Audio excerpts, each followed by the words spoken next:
AAT Birds Weekly Report is the Eagle news, notes, and analysis you need.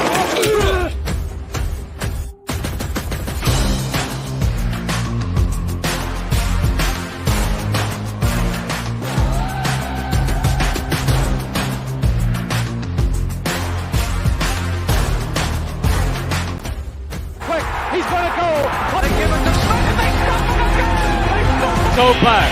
He looks, fires for the end zone. Intercepted. The 20, the 10, the 5. Touchdown. Matt Ware. Midfield. He's going to go. Deshaun Jackson. He steps up his head and falls forward. He fumbles the football and the Eagles have it. It's gone. And the Eagles win. It's all birds. All the time. And welcome to another edition of the AAT Birds Weekly Report. I myself, Johnny Ulecka, is joined by Mike Bower at Rewind CEO. And we have from the Philly Inquirer, Devin Jackson, join us once again. We had you on before the draft, and I wanted to definitely get you on after the draft to kind of break down these prospects. Chip and I did on Saturday. We talked a little bit about these guys, but I want you to break it down since you do a lot of in-depth with the draft and with these prospects, and you're doing a lot of awesome stuff on Twitter, posting some videos for the fans. It's awesome stuff. But thanks for joining us again, Devin. Yeah, thanks for having me back on. Excited to kind of talk through the Eagles draft selection. It was a busy draft weekend. Ended up selecting 9 players, a lot of trades and a lot of movement, a lot of surprising picks as well, I would say, in the early rounds. So excited to dive into this and talk about the Eagles draft as a whole. So we'll start off with that. You said there's a lot of surprise. Looking at this first round, not only the Eagles, but it's kind of what some of these teams, 6 quarterbacks go, within the first 12 picks, and it starts to drop. First defender isn't picked. I think it was the Colts that had the first defender, and everybody seemed to be dropping. And for me, looking at this, you see Quinyon Mitchell on the board. And I'm like, are they going to trade up because he's falling? You don't want someone else to jump ahead of you to grab him. And they get to 22, and basically they have the pick of the litter. Everybody is there for them. What are they going to do?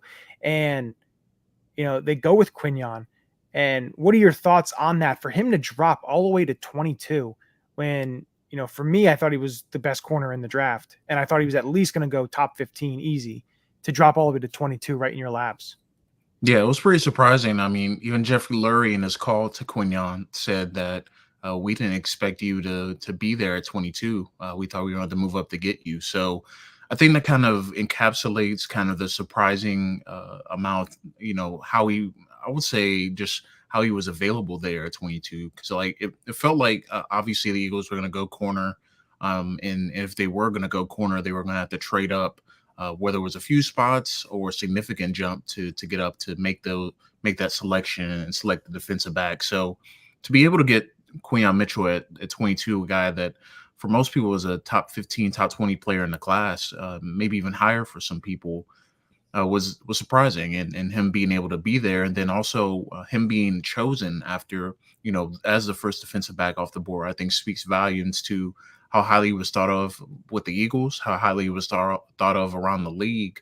And then him being able to be the first defensive back off the board was exciting for him, and exciting to see it for the Eagles as well at a position of need and what they needed to get, obviously heading to the offseason and even after free agency. So to be able to get Quinyon at 22 was really exciting. And, he's going to bring that ball hog mentality, a guy that can play man coverage, can play zone coverage, has nice length and athleticism, was one of the fastest corners at the combine as well at his size. So you're getting a full package, a guy that can really play the outside corner position and look to be a key contributor and be a early contributor as well for the Eagles defense.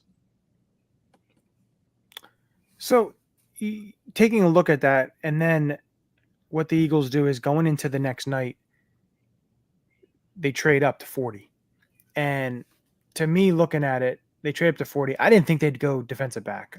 Cooper DeJean is there, and you think, maybe they go, but you're thinking maybe they go offensive line. Maybe they grab one of the linebackers for, trading up there. Because they got rid of both 50 and 53. I think they got 78 and just some maneuvering that they did. They got another pick, I guess, after that too. But they go with the corner or defensive back, however you want to, wherever you want to see him, defensive back, corner, safety from Iowa, and Cooper DeJean. What do you think of that pick and what they did to trade up? Because I believe they trade up ahead of Green Bay, and I know there was kind of a little bit of a run on corners after that. Same thing in the first round. There was a run on some cornerbacks after that. What did you think of that pick? Yeah, I thought it was interesting because he felt like a guy all along that was going to be considered in the pick for the Eagles at 22. And they even said afterwards that he had a first round grade from them. But I love the idea that they're double dipping to the defensive back class. It was a really strong class at the top. And obviously you can find some day 2 and potential day 3 starters at the position as well, with a guy like TJ Tampa falling to Baltimore in round 5. But when you look at the class as a whole, you need to go and get your guy early. You couldn't wait around and hope that he would fall all the way down to 50. And obviously Green Bay Packers, they traded out the next pick, and it seemed like they were waiting for Cooper DeJean to fall to them. But in general, I think you're getting a guy that can play multiple positions in secondary, that can defend one-on-one, can defend from the slot. Really good tackler in space, special teams ability as well. Really good athlete just in general. Whether he's going to be a corner, safety, nickel, or wherever he may be at the Eagles, I think he's going to have a really successful career. And I think he's a guy that has the versatility, has the coverage ability, the aggressiveness, the ball hug mentality to fit into what the Eagles are going to do under Vic Fangio. And whether he's like utilizing like 3 safety looks or kind of moved all over the field. They're excited about him. They plan on using him in several spots in the Eagles secondary, and I think he's going to be a good fit in Philly. Go ahead, Mike. Sorry, I was doing some stuff when you were talking Cooper, right? Forgive me. Yes, Cooper DeJean. I love it. And to answer your question before, I don't care where he plays. I used to be of the ilk of, well, he's drafted as this, he has to play that. I just want the secondary to get better. That's all I care about. He makes it better. I love the Quinyon Mitchell pick. I'm really excited. For the first time, I think, ever, I don't hate an Eagles draft class as a whole. I mean, there's been times where I've come out less than impressed, like last year drafting Tanner McKee, and I get it. You want to develop a quarterback. But I was just looking at this whole class. I'm happy. I love Cooper. Everything that I've seen about him, he seems like a really nice, smart young guy. Same thing with Quinyon. Devin, are you concerned at all? I wanted to ask you this. I know Quinyon played at Toledo, and some people were talking about, he didn't go to a bigger school. He didn't transfer up or anything like that. Does that concern you? Because it doesn't concern me. We've seen guys go to small schools and thrive and stuff like that. I know he had some grade issues coming out of high school. Hey, guess what? So did I. So I'm not worried about that at all. Toledo stuck with him. He stuck with them. But I want your thoughts on that too. Yeah, and he kind of weighed in on this kind of issue, and even Nick Saban did as well, saying that he would have been the number 1 corner on their board if he entered the transfer portal. So I don't think it was yes, there's going to be a big adjustment playing against MAC receivers that aren't likely to make the NFL versus playing against NFL receivers and some of the best receivers, to walk the planet. So yeah, I think there's a legitimate argument to be made that sure, the MAC competition wasn't up to the standard of the NFL, but whether you play at the SEC, the FCS, Division II, there's going to be an adjustment period wherever you come from to get into the NFL, adjusting to the speed, the physicality, how the position is played at the NFL level versus the college level, and just all those different nuances. So I'm not necessarily worried about him, the lack of competition he faced at playing the MAC and some of the teams in the MAC at Toledo. But then again, you put him in a different environment, the Senior Bowl, and he still thrived. And I think that kind of speaks volumes to who he is as a competitor, to be involved in that all-star circuit. Jim Nagy, the Senior Bowl director, was telling me that before he committed to the Senior Bowl, there were some agencies that already believed that he was going to go round one and thought that, him going to the Senior Bowl would have been a waste of time or maybe hurt his stock just because he was coming from a smaller school. But then, he went down there and still dominated. So I think it just kind of speaks to the competitive nature that he has, and the want to be great. And, everyone that speaks about him speaks highly about his character. Obviously, the connections between Jason Kendall and Nick Sirianni played a part in them being roommates at Mount Union, and then playing on the Mount Union football team. So I think it made a lot of sense in connection-wise and how much interest the Eagles showed in him in the pre-draft process. But I think he played a part in showing that his skill set is going to translate on any field and not just on MAC field against MAC competition as well. So I did look this up real quick. Best wide receivers in the MAC conference. Obviously, the MAC conference has to have. So one of them is his former teammate, Jerjuan Newton. Hopefully, I said that correctly. Played at Toledo, and Adu Hilaire, who was a UDFA somewhere. I don't remember where exactly, but they did play against Bowling Green. I did do some scouting on Adu last year for some reason for the podcast I do. Don't ask me why. Actually, a pretty physical wide receiver. So. He's going up against the other team's best wide receivers. I'm not worried about him. Cooper as well, smart kid from Iowa. I love what I'm seeing from these two picks. I'm really excited about these guys. Put them wherever. I don't care. I'm excited to see how this works out with Reed Blankenship too. Do you think he still is the starter at safety? I wanted to ask you guys that as well. I mean, I don't know who else they put in there unless they are like, Cooper, you're a safety now. I really don't know. I know it's early, but I guess it's Reed is the starter back there, right? Yeah, I would think it's probably Reed and Chauncey Gardner-Johnson starting at safety for the Eagles, at least early on. And I think they kind of want to wait and see, obviously before really making those types of decisions and what exactly can Cooper DeJean do, playing outside a corner and playing some nickel. I think they're probably going to cross-train DeJean in both areas just to see where he fits best, and maybe he does fit best as safety. But I think at the very least, going into, training camp and practices and whatnot, I would assume it will be Reed Blankenship, CJ Gardner-Johnson. I mean, even, when CJ was here and he was out with injury, it was Reed Blankenship who filled in for him. And there's obviously familiarity there as well, but I would be surprised if Reed Blankenship was moved to the bench because he's been one of their more consistent secondary players over the last couple of years. Banged up last year a little bit, but yeah, happens.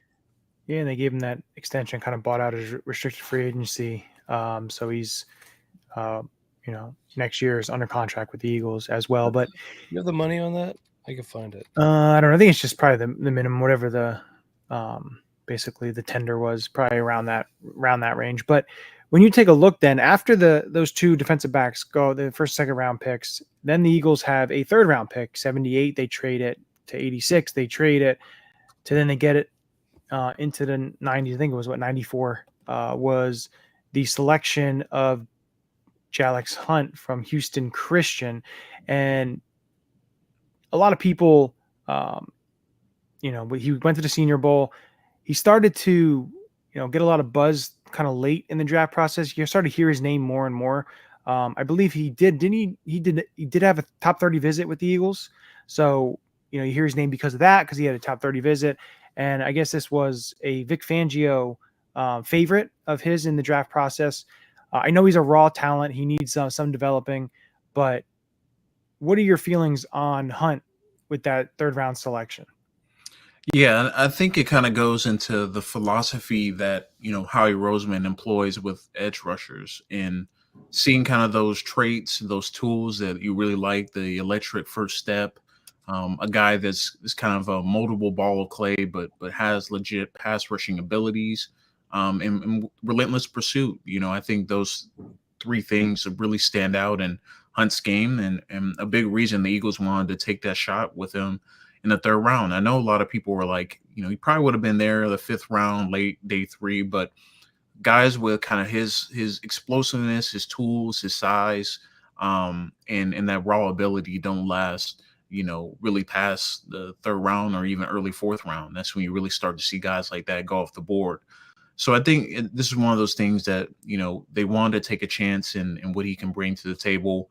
And you look at kind of the types of pass rushers they've targeted, especially over the last couple of years. Obviously, getting Bryce Huff in free agency, Hassan Reddick, before he was really a full-time pass rusher, coming over to the Eagles, but a guy that was extremely athletic, extremely explosive, but just didn't quite have the position yet until he got with Philly, and obviously he has so much success doing so.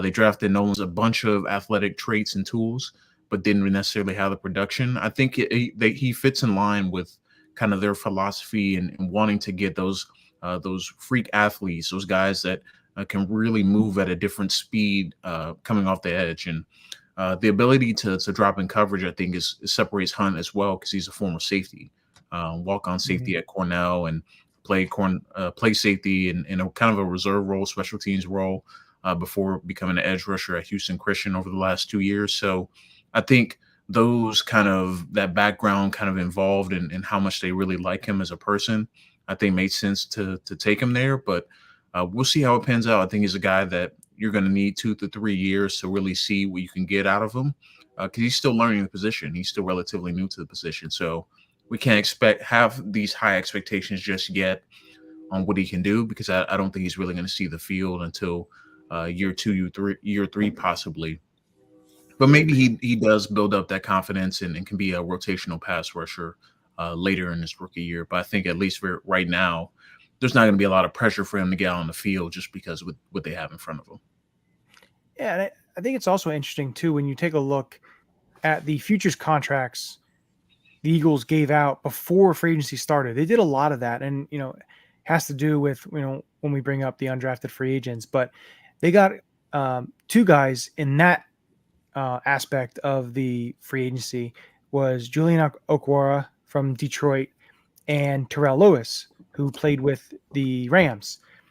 The other guy was they signed in free agency after it opened, was Zach Bond. So there's a number of guys that they want to take a look at to see if maybe they can get some play from some of these guys. Do you find it interesting too that they made those type of signings as well, especially with Hassan Reddick no longer there? You have a multitude of guys to see what you can get potentially out of some of these guys who were, I know Terrell Lewis, I think it was a 3rd round pick, I believe, a couple years back. But, some of these guys, they played NFL games. It's not like they're undrafted free agents you're hoping to get something out of, but they've played and they either have been injured or, have struggled a little bit. But what do you think of those guys as well, those 3 guys? Yeah, I think Terrell Lewis is certainly interesting. I was actually looking through some of those kind of reserve contracts and those guys, those stats. And I want to say he had like 5 sacks through his first 2 years and just had 1 in his last season with the Rams in 2022. So a guy that certainly has a pass rushing chops, and intrigued to potentially make a roster run. But I think when you kind of talk about this draft class as a whole, and why the Eagles ended up going the UDFA route of just signing 7 guys, I think kind of showed kind of the lack of confidence and the lack of depth, in the 2024 draft class in terms of getting guys that can actually make the roster and be contributors at some point in their career. So I think that kind of played a part in it. But I think it's interesting to bring in those guys that have been around the league for a couple of years, haven't quite found that landing spot. And sometimes it's all about situation and opportunity. And there's going to be plenty of opportunity and for the Eagles at least to get at least a rotational pass rush role, behind guys like Bryce Huff, Josh Sweat, and then obviously Nolan Smith, 1st round pick from last year. We'll see what they can get out of Hunt in year 1, but guys like Aquara and Lewis, I think, are guys that if they show they can be consistent pass rushers and threaten the edge in training camp, then I think things can get really interesting. But you're also looking kind of that depth to fill out your 90-man roster going into training camp, and trying to look for depth pieces and maybe guys that you want to stick around the practice squad too, to kind of build depth as well. So I think it's an interesting strategy the Eagles are employing here. We'll see if it pays off, but certainly I think it signaled how the lack of confidence, I would say, in the potential UDFA market in this year's class compared to years past. So does that, because when you look at day 3, and I want to get into day 3, they take, of course, you had Will Shipley, Anais Smith from Texas A&M, Jeremiah Trotter Jr., Trevor Keegan, Johnny Wilson, and then Dylan McMahon. Out of those guys, give me a couple of the guys that you liked, either from where they were picked or the value in getting a guy a lot later than you thought they could have gotten. What do you think with that group of 6 guys? What 2 kind of stand out to you that the best value? I will start with Trevor Keegan, probably just because he was a guy that, when you watch Michigan, obviously you were watching, Roman Wilson or Cornelius Johnson or JJ McCarthy or Blake Corum. And maybe you're taking a look at one of the 2 offensive linemen, but you're not really focusing in. But, when you go through, Keegan's tape, you see a guy that, has kind of that demeanor, that run blocking mentality, tenacity that really sticks out on the Eagles offensive line, the types of guys that they want. And the more that you watch him, the more you're like, how did this guy get there, late in round 5, and why was he still on the board? Obviously, the athleticism wasn't on par with some of the guys that went before him, but it was also a deep offensive line class, and it was a really talented class. And it was a big reason why the Eagles really didn't address it till day 3, is because there was such a big run, in the first round, and then the second and third rounds, there were big runs on offensive line coming off the board. And you saw a couple guys that they were interested in get selected, whether it was a couple picks before, that they certainly show some interest in the pre-draft process. But when you look at Keegan, I think he provides great value because I think he's a guy that can be a depth piece in the interior. He played left guard most of his career, 36 to 37 games. He started at left guard, that he started at Michigan. But I think he's a guy that can play both guard spots and really push for an early role just because he has that experience. You play play for a program like Michigan where they really developed a excellent offensive line, Joe Moore award-winning offensive line multiple times. And I think he can, has a chance to really carve out a decent role as a rookie, because I think he's going to hit the ground running. And a lot of what the Eagles do run blocking wise, I think fits in what he did at Michigan. So I think it's a seamless fit. And I thought it was great value to get a guy that can potentially start within his first couple of years in getting to NFL. Obviously, there's some athletic deficiencies, but playing strictly in the phone booth, I think he's one of the better picks you can get in that portion of the draft. So I was impressed with him. And then the other guy I was impressed with, I would say Anais Smith from Texas A&M. He's a guy that's kind of been around for a while. You know the name. You've seen him play in some big games for Texas A&M, and just kind of really stuck around and was there, felt like forever. But running back and wide receiver versatility, a dynamic punt returner as well. Dynamic returner in general. I think that's. So when you say that, though, you say dynamic returner. Like, the one question, looking at all these guys that either they've signed or, Isaiah Rodgers reinstated, all these guys, they have such a multitude of guys that can return, whether it's punt return, kick return. Does that put a guy like Britton Covey's job kind of almost on the line? Because I know you can kind of use him in the slot, but he's not really used there at all. And he's really just a punt returner. But if you have a guy that's multi-dimensional, you can use him all over the field. Wouldn't that kind of put him a little bit at risk potentially? Yeah, I think certainly is going to, and honestly, I think, yes, I would say in the short term, because they desperately needed a wide receiver 3 last year, and Covey just wasn't probably ever going to be the answer, so at least at wide receiver. And he's a great returner. I don't want to take that away from him, but especially with like the kickoff return rules kind of changing as well, you need kind of guys that can make things happen in a short space. And Covey does those things well, but there's not much value he brings offensively. So I would say yes. You look at Shipley, he has return ability. and he figures to fight for at least a running back 3 spot at worst on the roster.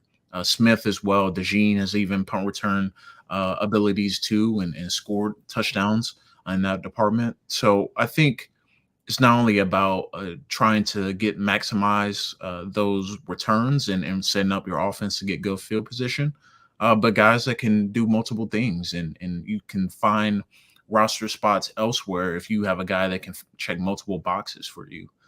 So I think I would say yes.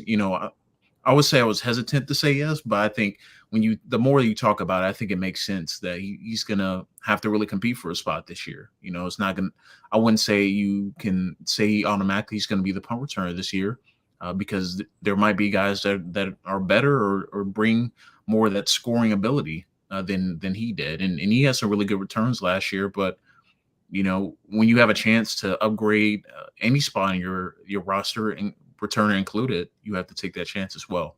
But yeah, I think Smith, is a guy that can fit into that role. He did it seamlessly at Texas A&M, and he's a really tough receiver. Despite his small size, he's 5'9", 190.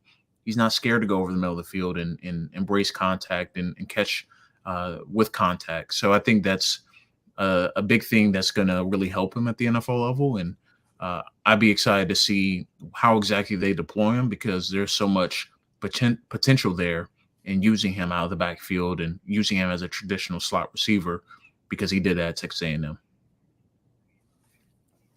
ahead, Mike. Yeah, I really think right now, put Ainias Smith on the field, he's better than Britton Covey. Bet probably anything. And I like Britton Covey. I'm sure he's a nice guy. Sorry, hate to see you out of a job. But Ainias Smith, when I scouted him, extremely versatile.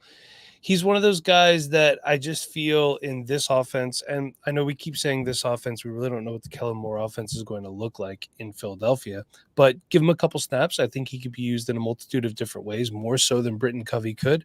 I thought Ainias Smith was extremely dynamic as a returner. I'm trying to look up his kick return snaps, but apparently I don't know how to spell Ainias, so I didn't know there was an extra I in the beginning there. Let's see. Career 82 punt returns, 836 yards. So he averaged 10.2 yards per return and 2 touchdowns at Texas A&M. So not bad. And now kickoffs are relevant again. So we'll see what happens there. Personally, I know, Devin, you said Cooper DeJean can do some returning too.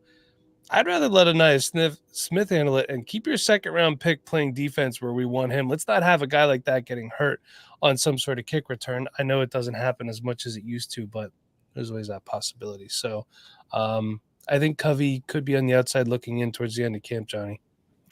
Yeah, and we'll get into that. The two things I want to ask you, Devin, before we let you go here. The first question here is looking at what Howie Roseman did in terms of trading back, especially on day 3, trading back multiple times, getting 3 2025 picks because they only had 6 to start the day, to start the draft. They're going into the draft, 2024 draft. They only had 6 2025 picks, and they now have 9. And of course, we all know about the whole tampering thing with Saquon. They potentially could lose a 2025 pick. So, getting the likes of 3, 20, a third, a fourth, and a fifth, I thought is great value for what Howie was doing. And, I think the one thing is when you look at other GMs aren't focusing on the next years. Like Howie got a 2026 pick for Hassan Reddick, and he got these 3 2025 picks because Howie knows his job's not in jeopardy. So he can focus on the future and lining up assets, if you want to call them that, for future years, because these 9 picks, 1 or 2 of these picks could be used for a trade for a veteran. When you look into the off season, into Robert camp, or everything along the lines of that. Yeah, you can look at that. And then I want your thoughts on what he did there. And then I also want, give me one undrafted free agent that was reported that you have a liking in that could potentially push for a roster spot, if not a roster spot, a practice squad spot, definitely. Yeah, I think with Howie being able to kind of maneuver those trades to gather more 2025 capital, I think it's typical Howie. He finds value in getting more draft picks and be able to move around the draft and having ammo to make deals if they need to. But yeah, I think it makes a lot of sense. Maybe you want to go and target a veteran, whether it's this year or next year, just depending on what situation arises. I'm sure they were looking into L'Jarius Sneed, and trying to get him, find a way to get him, but they just didn't really have the assets to do it, or didn't want to give up those big time assets.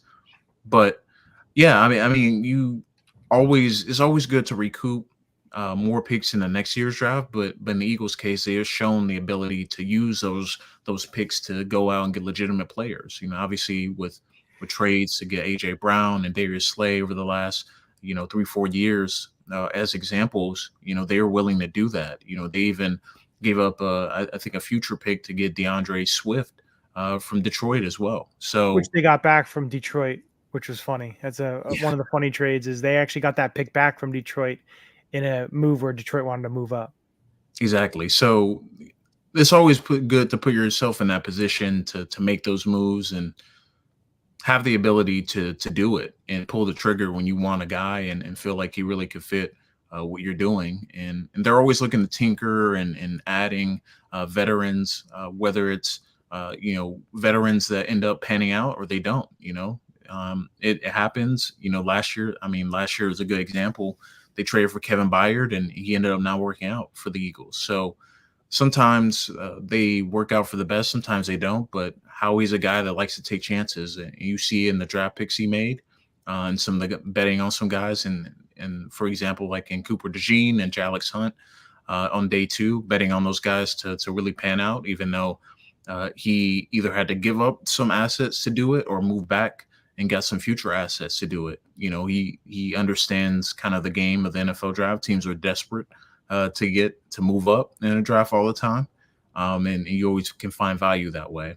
Now shifting kind of UDFA wise, there's it's a small class, but I think there's, a couple guys that stand out. And I would say the one guy that stands out to me, at least at a position that doesn't have a ton of depth, is Gabe Hall from Baylor. You look at the defensive line on for the Eagles. Obviously, they have Jordan Davis and Jalen Carter, Milton Williams, Moro Ojomo, who they took last year. But really behind those guys, and with Fletcher Cox retiring, there's an opportunity, I would say, at the very least, to either gain a roster spot or at least compete to get on the practice squad. And Hall has kind of that unique build. A guy's like 6'6", 291, kind of on the smaller side that you see in typical in defensive linemen, but has good traits, has good length, really flashed at the Senior Bowl. A guy that didn't have the greatest tape out of Baylor. I mean, you look at his tape and you can see that the athletic traits are there, but he just never really put it all together. So if he can continue to develop on his own and find a way to make an impact, in training camp and make some flash plays in preseason, I think he's a guy to keep an eye for. I just think with the defensive line group that the Eagles have, they're really strong. But the depth there, you want more guys and want more bodies to be able to contribute. And I think Hall at least has one of the best chances, I would say, when you think about the UDFA class, reported UDFA class. He probably has the path to actually making the roster, as opposed to some of those other guys that may be a little bit down the depth chart, or guys that may not be able to make that enough impression and land on the practice squad eventually. Yeah, some great stuff, great insight, and we really appreciate having you on. Let everyone know where they can find you and anything you have in the works. Yeah, so you can follow me at RealD_Jackson on Twitter or X, or whatever you want to call it. And then Inquirer.com, you can find all the draft work that I've done. And I just released a film breakdown today of Dylan McMahon and Trevor Keegan and what they might bring to the Eagles offensive line room, and looking in the coming days to do one on Johnny Wilson, the receiver from Florida State, see where he might fit in the Eagles offense. So I'll have that coming as well. Yeah. And, 2025 is right around the corner, right? You got, but we enjoy all your work. We love all the stuff that you're putting out on X there, all the film breakdown, all that stuff is some awesome insight for all the Eagles fans to be able to kind of see a little bit what these players are, because sometimes it's a little hard to see it on TV. You're given, the all 22 versions, which is absolutely awesome. And again, Devin, we appreciate you coming on, and we'll definitely have you on before the season to kind of talk some more Eagles football. Yeah, absolutely. Thanks for having me on, and keep up the great work that you guys do, and excited to be on again sometime soon. Thanks, Devin. Some great stuff, kind of, breaking down all the draft picks, and he always has, awesome insight. Really appreciate him joining us. Mike, I want to ask you this question because we haven't had you on for a little bit, and I do want to get your thoughts a little bit on the draft. I have something that I've been thinking about, especially after the Eagles draft class is finished. It made me really think of it even more because I had mentioned it a little bit ago, and it really kind of rings true now. But overall, how did you like the draft class? I know you said that this is the first time that you didn't come away, kind of unimpressed. Yeah. You were okay with it, which knowing you is, sometimes it's interesting. I mean, sometimes it's not about what they did, but how they did it too. Obviously, we know how he was wheeling and dealing. Yeah. They didn't have to trade up to get Quinyon Mitchell. But then again, I mean, if you look, all like 14 offensive skill positions, I believe, went in the first round. Kind of interesting. Michael Penix at 8. What do you do in Atlanta? I don't know. And then Cooper at pick 40. And I know that they had to move up a little bit for that, but I'm okay with that.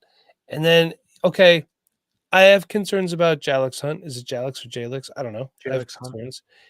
Is he this year's Davion Taylor? We're gonna have some tough time with these pronunciation on some of these names in this. Anais has spelling it and saying. Well, I know how to say it. I just don't know how to spell it.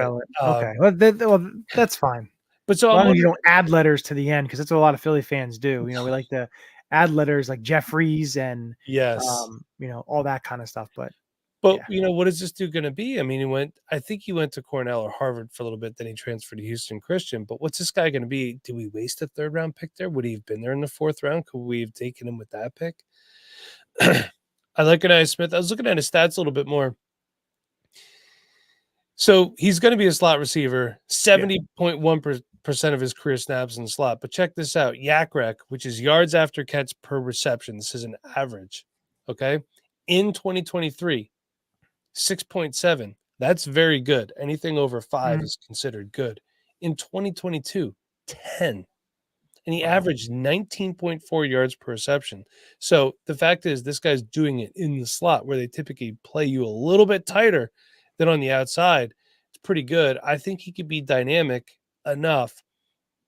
Maybe he's not going to make a huge difference in the stat sheet, but I think he could be pretty good. And that was what, the 5th round they took him? Yeah, 5th round. I'm okay with that. Trotter Jr.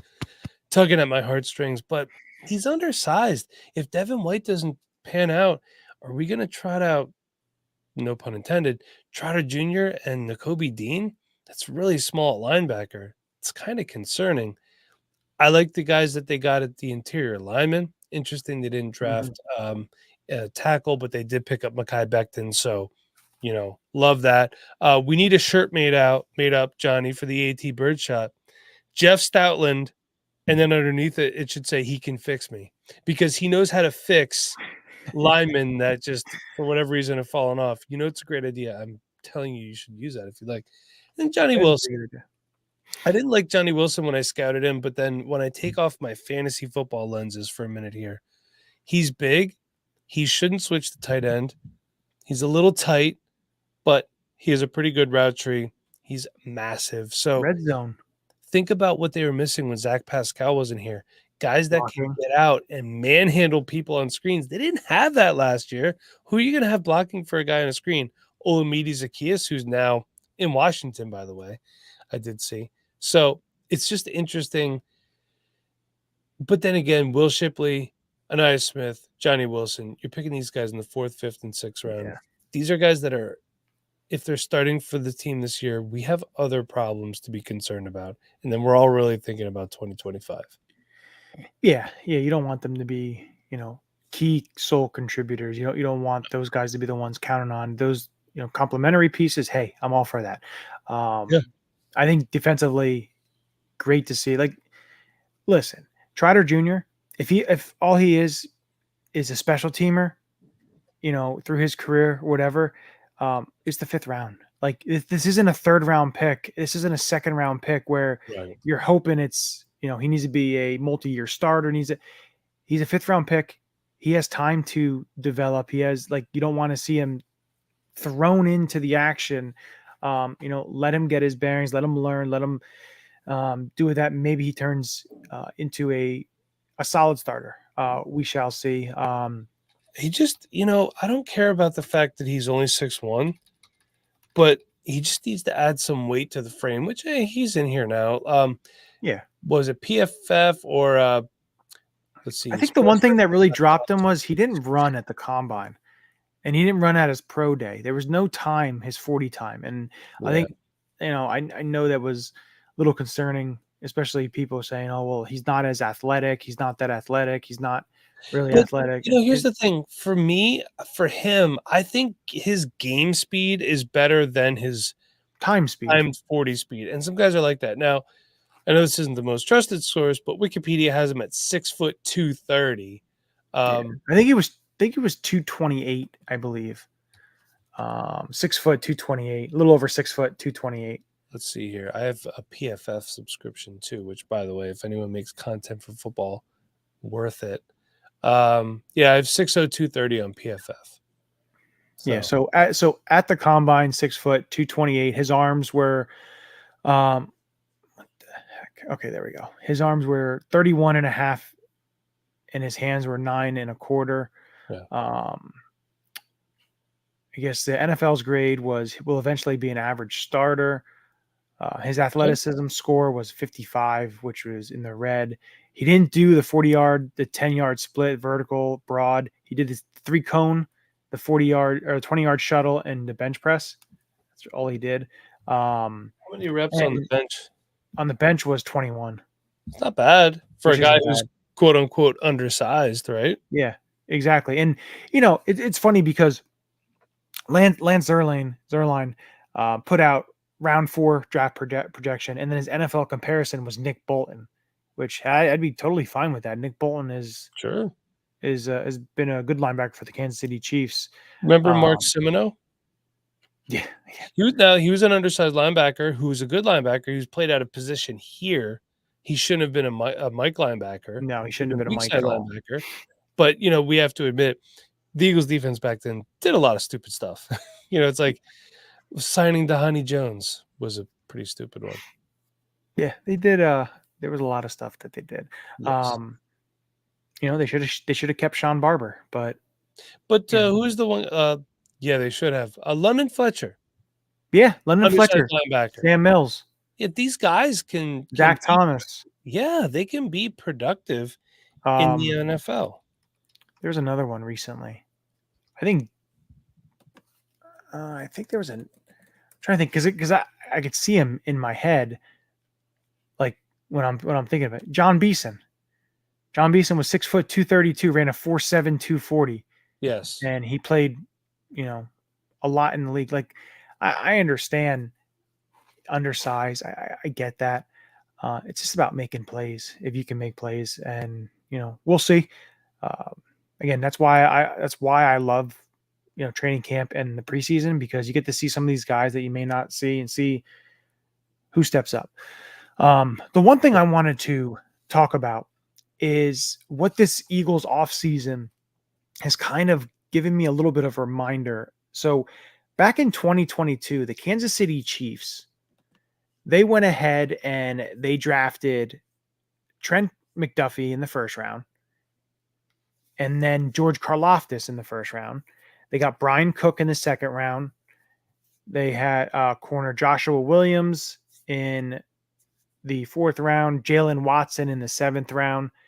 Of course, they got a couple offensive guys. I'm not going to bring them because it's talking more about the defense.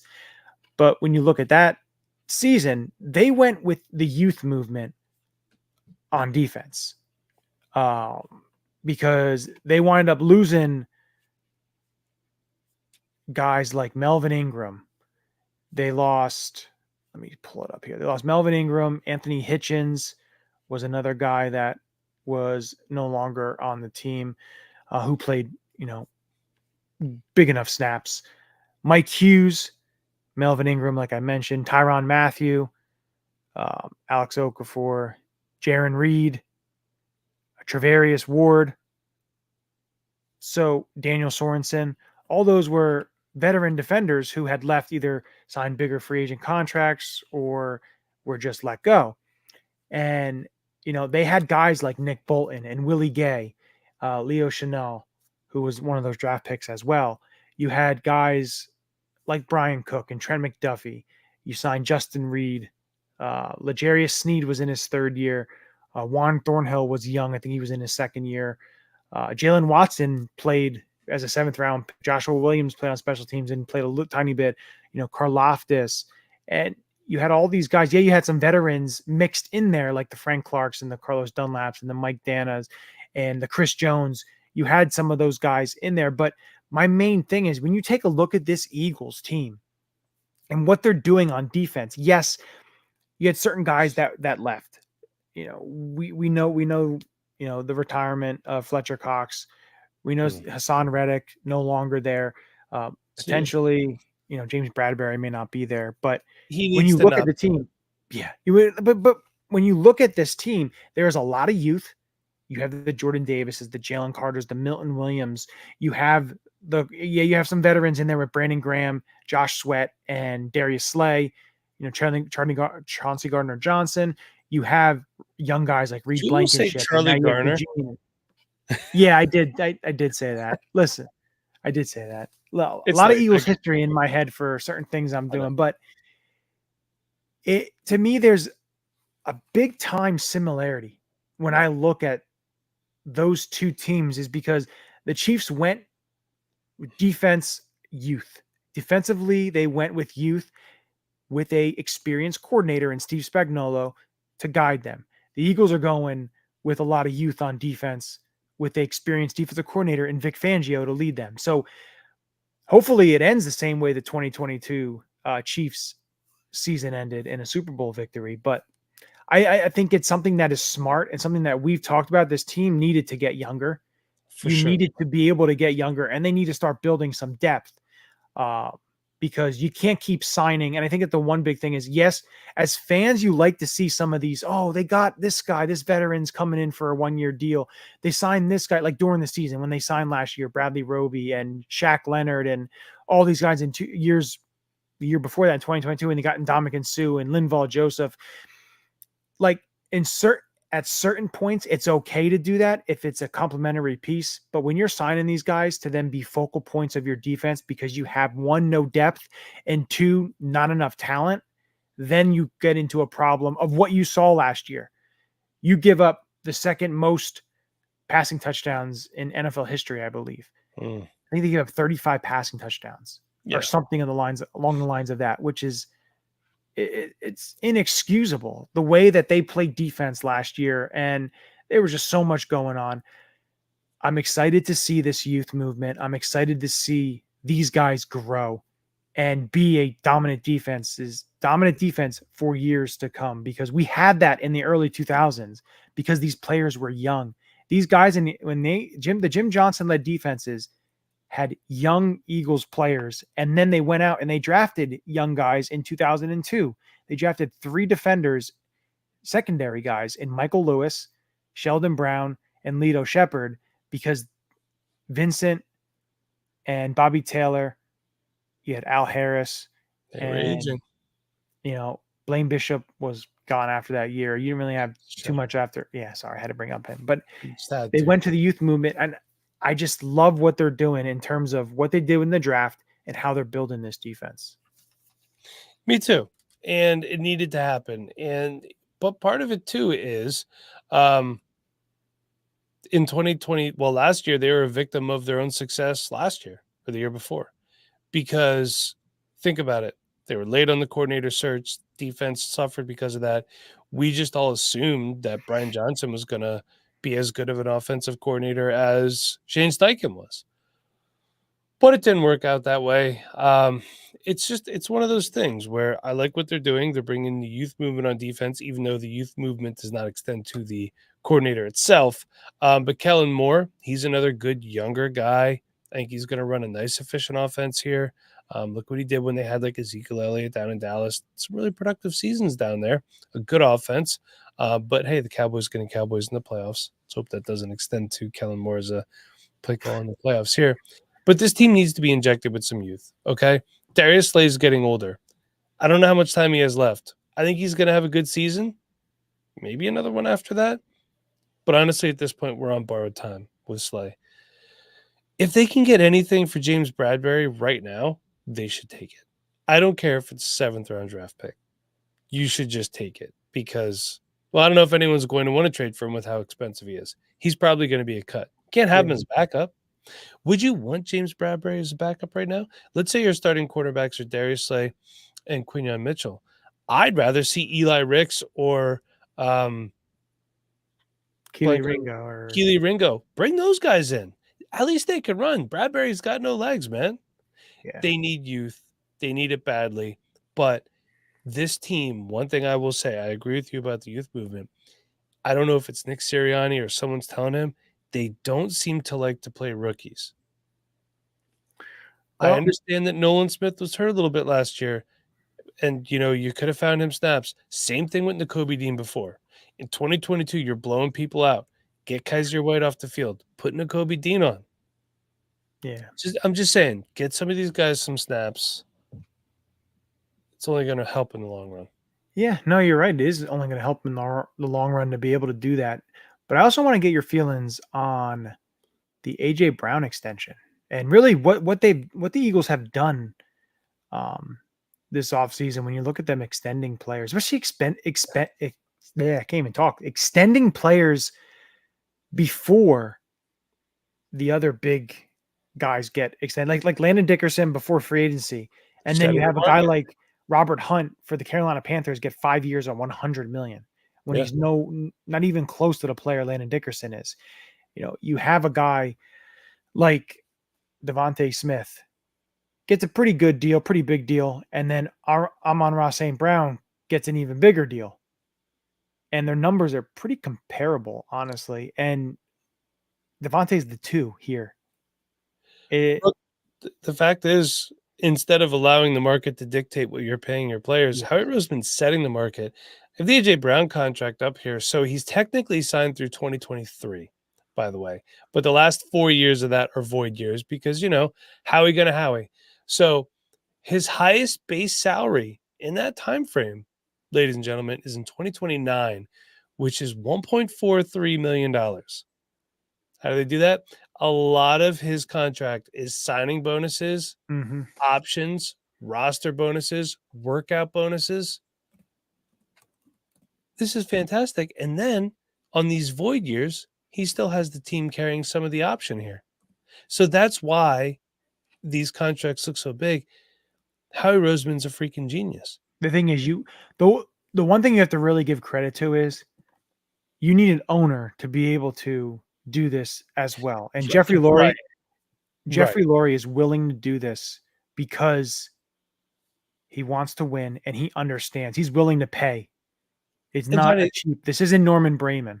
No, bottom line, Brayman. Let's go back and remember I said I was going to look up Reed Blankenship's contract. I got it. So 2024 is based out this year, $985,000. That's his UDFA contract. So his guaranteed salary is $985. He's guaranteed everything. His contract next year's base salary is $1.75 million.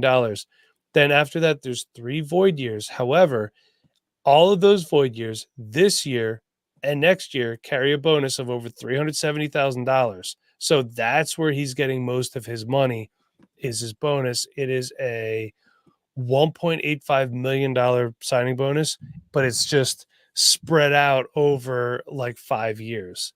Yeah. So, but I do think that he'll be here. Like they'll keep re-signing him, I think, unless he completely falls off. He's a nice player. I don't think he's an elite player by any means, but he's only 25 years old. If he's if he's your safety 3, I'm all for it. Because also you have to remember too, you have Sidney Brown's coming back. you have CJ Gardner-Johnson, Sidney Brown, Reed, and then if DeJean is a safety nickel kind of hybrid all over the place, that's a pretty good backfield and a young backfield as well. I'm looking at this too. Just makes it a little harder for Avonte Maddox to make the team. Yeah, I was actually having a conversation about that today. It's pretty tough when you take a look because you have Isaiah Rodgers, which he hasn't really played in the slot, and I don't like how people say he's a slot corner. He's an outside corner because he's an outside corner. Yeah. But you have him as an outside corner. Like Eli Ricks played a little bit in the slot. I don't think he's suited for that. I think he's an outside because of how long he is. Keely Ringo. But then you look at slot cornerbacks. You have CJ Gardner-Johnson that can play that position. Cooper DeJean who can play this position. Quinyon Mitchell actually played inside outside, could play that position if you really need to, if you keep another guy on the outside, whatever it may be. They signed Tyler Hall from the Raiders who played slot corner and actually played it pretty well. He's a good young player there. And then you have Avonte Maddox. It's going to be interesting because Avonte's big thing is staying healthy. Could there be a way where, he may not make the roster, and if he's not signed by anybody, the Eagles sign him on the practice squad as a veteran to elevate him for a game or two before they sign him back? Because if they sign him back, then his contract's not guaranteed. It's going to be interesting to see where he plays. I mean, it's really hard to say because I don't know about Isaiah Rodgers. I don't know a lot about him. I'm trying to find out some stuff here. Let's see. The funny thing too is when you take a look at the Eagles, they have $28 million in cap space right now. Now, whatever ends the season can roll over. They're probably going to want at least $20 million to roll over. They have $14 million right now for next year. You roll over 20, it's like 30 something million. They have $52 million in 26. And the cap is going to wind up going up a little bit each of those years. Listen, their owner gives them the cash to be able to spend. The thing to be able to compete and win. About Isaiah Rodgers, super cheap contract. And he's a free agent next year. Though. Yeah, but I'm saying there's no dead money if they cut him. No, there isn't. And that's the thing. But I kind of want him. He's a 5'10" corner. He's an outside corner. So it's like, if he doesn't work out, you didn't really spend a lot of money on him. But the other thing is, if he winds up playing really well, he's 26 years old. He plays well. You may sign him to a cheap, 1 year extension. Yeah. And give him another year. There's opportunity there. You take a look at what they did in the draft and what they did a little bit in free agency, signing some guys and getting, of course, Isaiah Rodgers reinstated. This defensive backfield has so much depth right now. It's going to be very fun to watch it in off season, in the camps and in preseason to see who takes on that opportunity and who actually shows out and who looks good. It's going to be very fun to watch, I think. You didn't say that last year. No, we did not say that last year, but it's going to be interesting. I still think you can add a veteran or two to this team on certain positions you would like. Again, we'll see what they do. The next thing is, the schedule release will be coming out soon. Hopefully that's next week, because if that is next week, then there's a show right there that we can discuss all the matchups and everything. So a lot of fun this offseason. It's only May. So got a lot more to go before the start of the season. But yeah, like I said, I enjoy talking with you, Mike. I'm glad you came on. Yeah. Definitely have you on multiple times this offseason, whether you like it or not. You will be on to discuss some Eagles further, and Chip will be back next week, depending on the schedule release. If the schedule is released next Thursday, which some people are thinking it possibly could be, that's when we will go live around 9:00 that time, because then it gives us something to break down with all the Eagles matchups and when they play and where, and should give us that. But I'm free next Thursday if that's when it happens. If that's when it happens, then it'll be Chip, Mike, and I, and we'll get it going. I want to say thanks to everyone tuning in. Make sure you hit the subscribe button. Make sure you hit the like. Make sure you are following us when we go live so you get the notification. And got a lot of fun stuff planned this off season, so make sure you're following. But with that, as we always say, Go Birds. This is Matt Ware. Hey, for all the Eagle content you need, go follow All About the Birds. They do a damn thing. Check them out. Hey, Eagles fans, I may be in Tampa, but I know where to find the best Eagles content out there. Check out my friends at All About the Birds. Philadelphia, what's up? This your boy Freddie Mitchell, a.k.a. Fred X. It's all about the bird.